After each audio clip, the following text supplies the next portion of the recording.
하나님의 말씀은 마가복음 11장 11절에서부터 22절까지 말씀입니다. 신약성경 73페이지입니다.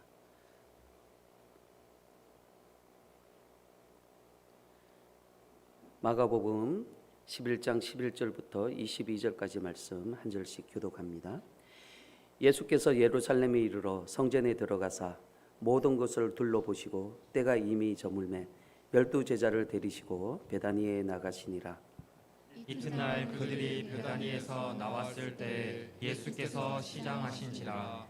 멀리서 잎사귀 있는 한 무화과 나무를 보시고 혹 그 나무에 무엇이 있을까 하여 가셨더니 가서 보신즉 잎사귀 외에 아무것도 없더라. 이는 무화과의 때가 아님이라. 예수께서 나무에게 말씀하여 이르시되 이제부터 영원토록 사람이 내게서 열매를 따 먹지 못하리라 하시니 제자들이 이를 듣더라. 그들이 예루살렘에 들어가니라. 예수께서 성전에 들어가사 성전 안에서 매매하는 자들을 내쫓으시며 돈 바꾸는 자들의 상과 비둘기 파는 자들의 의자를 둘러 엎으시며 아무나 물건을 가지고 성전 안으로 지나다님을 허락하지 아니하시고 이에 가르쳐 이르시되 기록된 바 내 집은 만민이 기도하는 집이라 칭함을 받으리라고 하지 아니하였느냐. 너희는 강도의 소굴을 만들었도다 하시매 대제사장들과 서기관들이 듣고 예수를 어떻게 죽일까 하고 꾀하니 이는 무리가 다 그의 교훈을 놀랍게 여김으로 그를 두려워하밀러라. 그러고 날이 저물매 그들이 성 밖으로 나갔더라. 그들이 아침에 지나갈 때 무화과 나무가 뿌리째 마른 것을 보고 베드로가 생각이 나서 여짜오되 랍비여 보소서 저주하신 무화과 나무가 말랐나이다.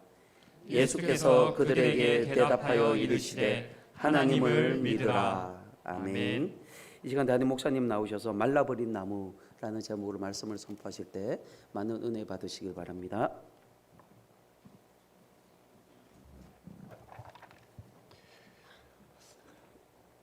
명절을 마치신 우리 연지교회 성도님 모두 반갑습니다. 이 설명절 잘 쉬셨는지요? 잘 못 쉬었지요? 확산되는 게 지금 너무 가팔라 가지고 움직이질 못하고 이동을 못하고 이 관계가 더 힘들어진 너무너무 우울한 블루 명절을 지낸 것 같습니다.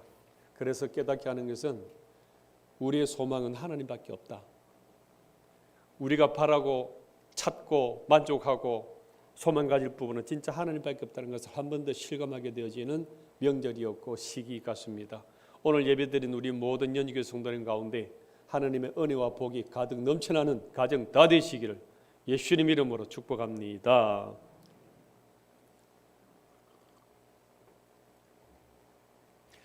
예수님께서 유다 베다니에서 나오셔가지고 성전을 향하여 올라가고 계십니다. 그런데 무슨 일이 있었는지 아침 밥을 못 드셨는지 배가 너무 고픈 거예요. 너무 시장하고 허기져서 먹을 것을 찾는데 안 보이는 거예요. 그래서 옆에 보니까 길가에 무화과 나무가 있어서 잎사귀가 풍성해서 야 됐다 싶어서 찾아갔습니다. 이것은 뭘 말하냐 그러면은 우리 예수님은 완전한 사람으로 오셨다. 곧 인성, 우리와 똑같은 사람으로 오셨다는 것을 말하고 있는 것입니다. 그래서 이 무화과 나무를 딱 보고 열매를 따먹으려고 갔는데 하나도 없는 거예요. 너무 허기진 가운데서 기대감을 갖고 갔는데 이 열매 하나도 없는 것을 보시고 저주를 내버립니다. 이 나무는 영원토록 열매를 맺지 못하리라. 너는 앞으로 영영토록 사람에게 이 열매를 제공하지 못하리라. 이런 무선 저주를 딱 내려버립니다. 이건 뭘 말하냐 그러면은 하나님의 신성을 말하는 거예요.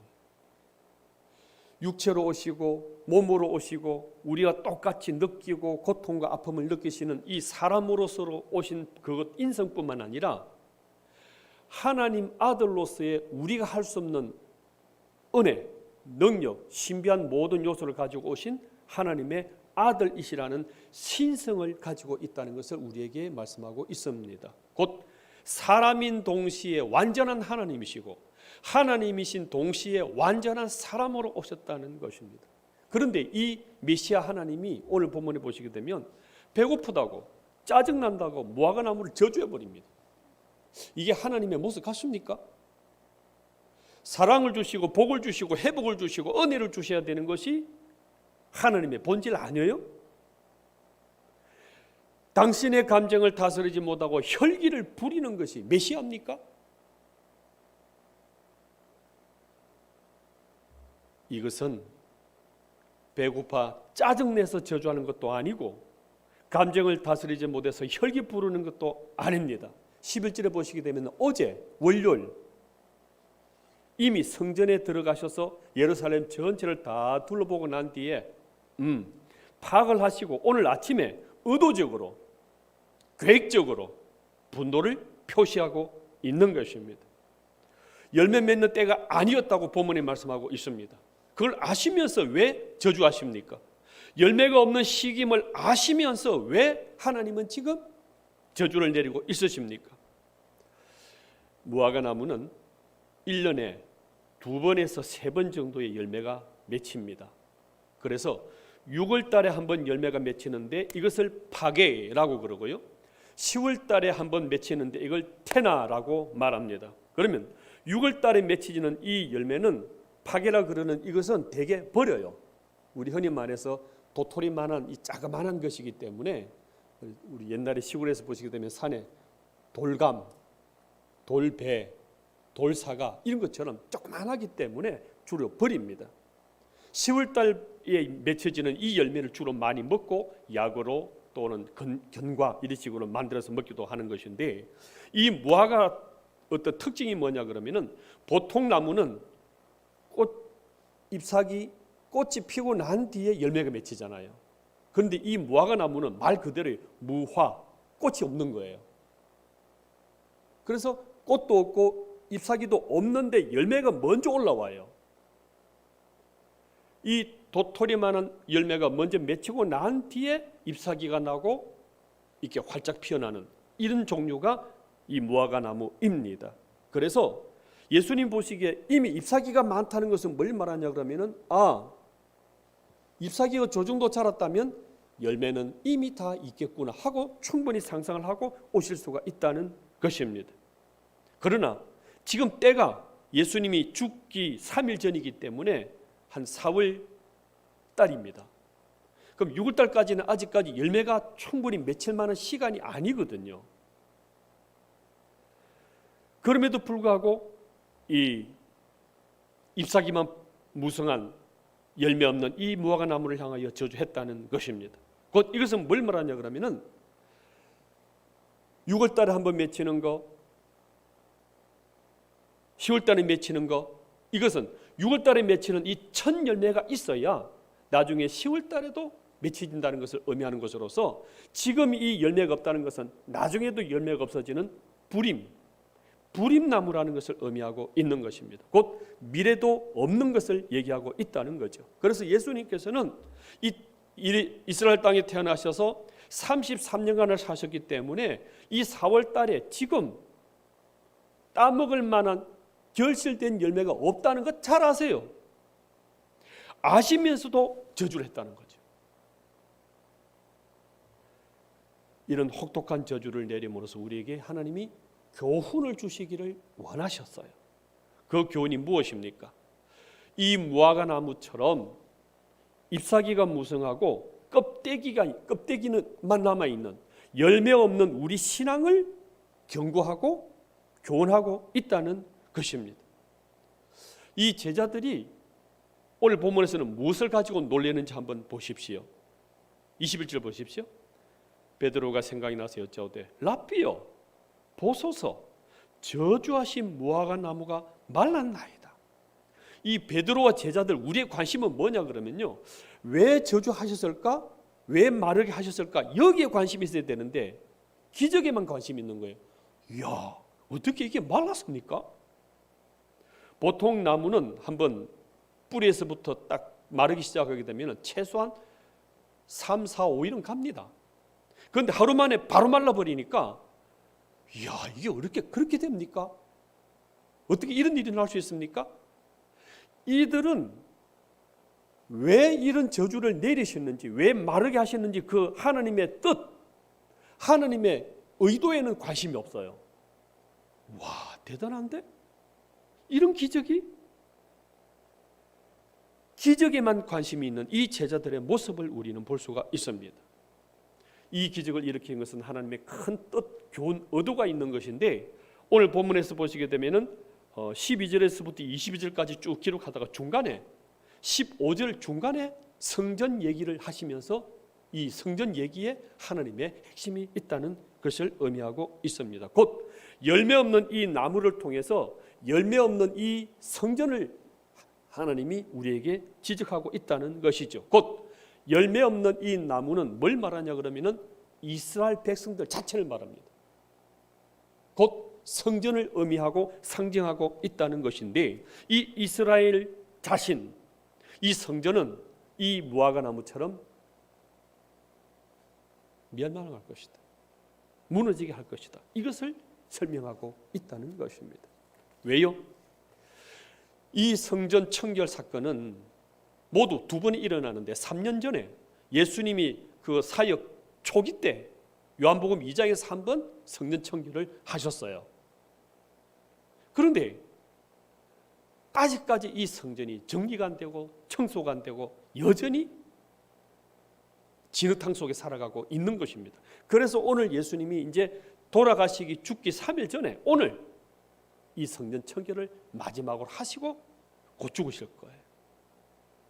곧 성전 예배 드리는 것이 무시되어지고 예배가 어려워지고 이 예배가 제대로 안 드려진다는 것을 하나님이 내다보셨고 그것을 지적하고 있다는 것입니다. 그래서 성전 청결로 시작으로 사역을 하시고요, 마지막 때도 이 성전 청결로 자기의 모든 사역을 마감하시는, 그래서 이 성전 청결이 얼마나 중요한가를 우리에게 말씀하고 교훈하고 있는 것입니다. 이 성전은 화려한 성전 건물이 있었습니다. 고대 주변에 로마, 주변에 스페인, 그 어떤 것보다도 가장 큰 건물이 이 성전이었습니다. 43,000평의 대지 위에 세워진 성전입니다. 높이가 10m입니다. 이 기둥이, 그 기둥을 이렇게 안아보게 되면은 남자 3사람이 이렇게 아름드리를 해야 잡힐 정도의 어마어마한 기둥의 성전이었습니다.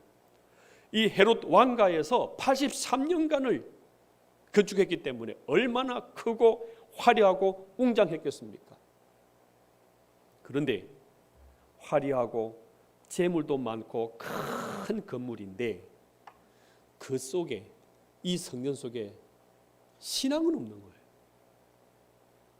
재물도 돈도 많은데 믿음은 없는 거예요. 많은 일과 사역으로 북적북적해요. 많은 사람들, 많은 예배자가 떠들썩 하지만 하나님은 없는 거예요. 이걸 지금 하나님께서는 말씀하고 있는 것입니다. 15절을 보시게 되면 여기서 일어나는 것은 예배가 아니라 매매, 장사가 일어나고 있어요. 예물 드리기 위해서 양, 비둘기 팔고 사고 하는 거죠.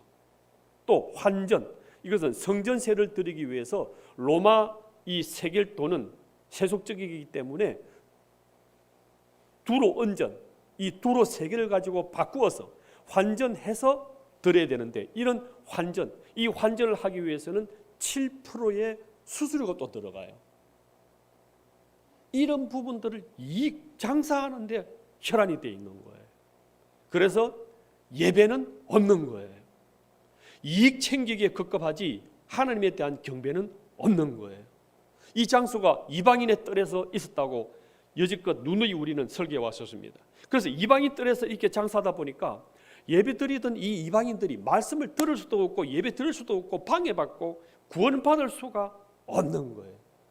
시끌시끌하기 때문에 예배, 기도 아무것도 안 되는 거예요. 이렇게 이방인들이 구원받고 예배 드리는 것마저도 막아버리는 이 일들이 예배당 안에서 일어나더라는 것입니다. 만민이 기도하는 집인데 강도의 소굴로 만들어서 하나님이 너무너무 마음이 아프셨던 이 예배를 보고 계시는 것입니다. 17절 같이 읽습니다. 시작. 이에 가르쳐 이르시되 기록된 바 내 집은 만민이 기도하는 집이라 칭함을 받으니라고 하지 아니하였느냐. 너희는 강도의 소굴을 만들었도다. 만민, 이방인들, 남녀노소를 막론하고 가진 자 없는 자를 막론하고 모두가 구원받아 하나님께 예배드리는 이것이 성전이고 예배당인데 이걸 강도의 소굴로 만들어버렸다고 말씀하고 있습니다. 예레미야 7장 11절 말씀에 성취라고 언급을 하고 있습니다. 이 배경은 강도의 소굴이라는 배경은 이런 것입니다.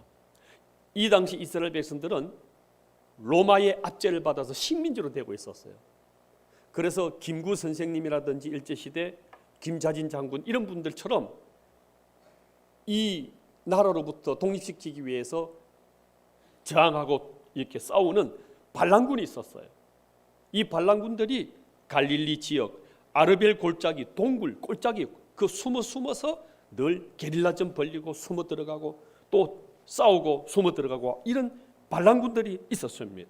그런데 이 전쟁과 싸움이 너무 길어지니까 이 반란군들이 굶주림에 시달리는 거예요. 그래서 동굴 속에 굴 속에 숨어 있다가 밤이 되면 몰래 나와서 마을 동족들에 찾아가서 그 집에 있는 식량이라든지 재산을 탈취해 가지고 자기 굶주림을 채우고 강탈하고 탈취하는 이런 반란군들이 생기기 시작한 거예요. 이걸 바로 강도라 이렇게 표현하고 있었던 것입니다. 그래서 이 반란군들이 강도가 돼가지고 같은 형제들 것을 빼앗고 경쟁하고 탈취하고 왜 너는 안 싸우냐? 우리만 이렇게 싸워야 되느냐? 이 매국노들 이런 식으로 서로 이데올로기를 가지고 경쟁하고 싸우고 다투고 재산을 빼앗아가는 이런 탈취하는 강도의 삶들이 이들에게 있었습니다. 이들이 또한 같은 예배당에 같은 성전에 와서 예배드리는 거예요. 그러니 얼마나 그 예배가 갈등이 많겠습니까? 이것을 지금 예수님이 말씀하고 있는 것입니다. 성전이 무엇입니까?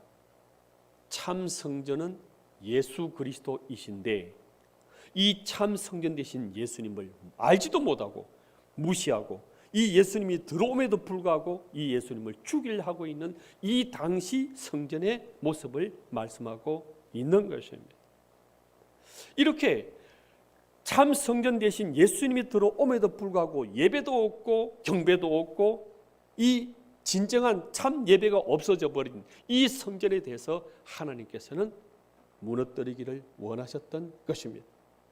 더 나아가 이들에게는 참 하나님의 말씀이 하나님의 예배, 하나님의 경외, 하나님의 신앙 이것이 없었다는 것을 언급하고 있는데 그것이 25절에 있어요. 한번 보십시오. 서서 기도할 때에 아무에게나 혐의가 있거든 용서하라. 그리하여 하늘에 계신 너희 아버지께서도 너희 허물을 사하여 주시라. 이들은 하나님의 말씀을 기복적으로 받지 이 말씀에 대한 은혜와 실천으로 신앙으로 나가지 않았던 것입니다. 사랑도 없었고 용서도 없었고요. 기복적인 그 기도만 하고 있는 거예요. 하나님 이거 해주세요. 이거 저거 해주세요. 독립되게 해주세요. 내 재산 주세요. 내 대학 가게 해주세요. 내 돈 벌게 해주세요. 큰 집 갖게 해주세요. 이런 기복적인 이런 자기 욕심만 가지고 살아가고 있는 사람들이지 하나님의 뜻, 하나님의 말씀은 없는 거예요.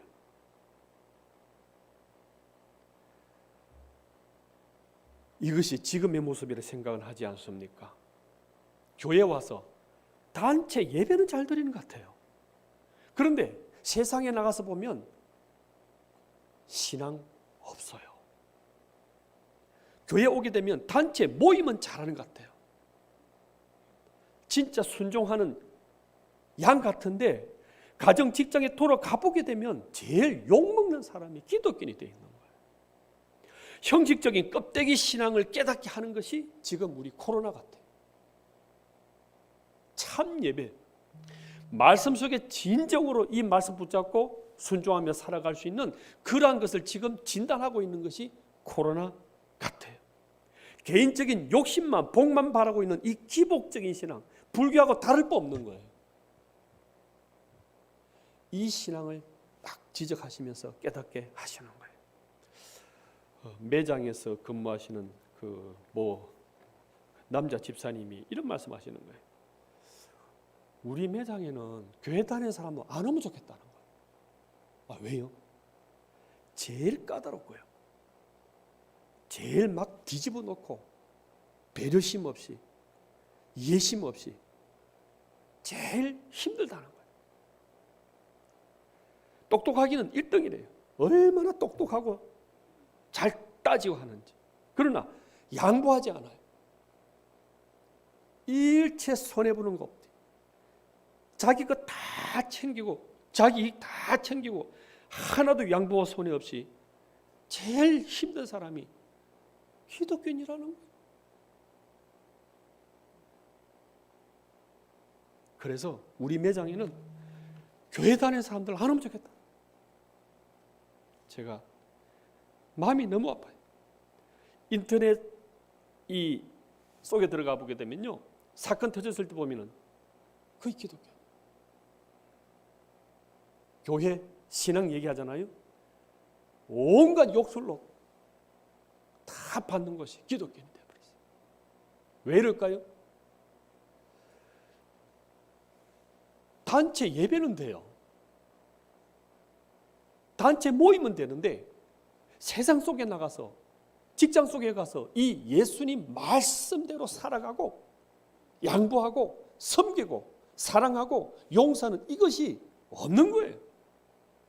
그냥 기복적, 내 복만 받아, 나만 잘 되면 되고, 이것을 기도 응답이라 생각하고 이것을 은혜라 생각하고 이것을 복이라 생각하는 이것에 문제가 있었던 거예요. 그래서 예수님께서는 이것을 말라버리는 무화과나무처럼 이 성전도 말라버리게 무너뜨리려 하셨던 것입니다. 그래서 이 말라버린 나무처럼 이스라엘도 성전도 저주를 받게 된다. 이것을 예언했던 것입니다. 이 성전이 83년간 성전이 건축되어졌는데 건축 딱 되고 난 뒤 6년 뒤에 로마 티토 장군에 의해서 예루살렘도 멸망당하고 이 성전도 그대로 불타버립니다. 무화과 나무가 말라버리는 이 저주는 곧 이스라엘, 예루살렘 성전, 이 옛 성전이 다 무너져 버리고 죽어지고 새 성전으로 하나님은 건축하시고 새 성전으로 하나님은 복 주시기를 원하셨던 것을 의미합니다. 그래서 예수님께서는 이 말라버린 나무를 대신해서 십자가 나무를 대신 치시고 십자가에 다 묻어버리길 원하셨어요. 무너진 성전을 대신해서 예수님 자신이 죽으시고 새 성전으로 일으키길 원하셨던 거예요. 이 강도 같은 이 성도들을 위해서 십자가 좌우편에 강도를 같이 두시면서 그들을 대신해서 예수님이 십자가에 죽어주셨던 거예요. 미워하고 시기하고 경쟁하는 이 죄인들을 대신해서 십자가 죽으심으로 말미암아서 다시 화합, 사랑, 이 관계로 열어주셨던 것입니다.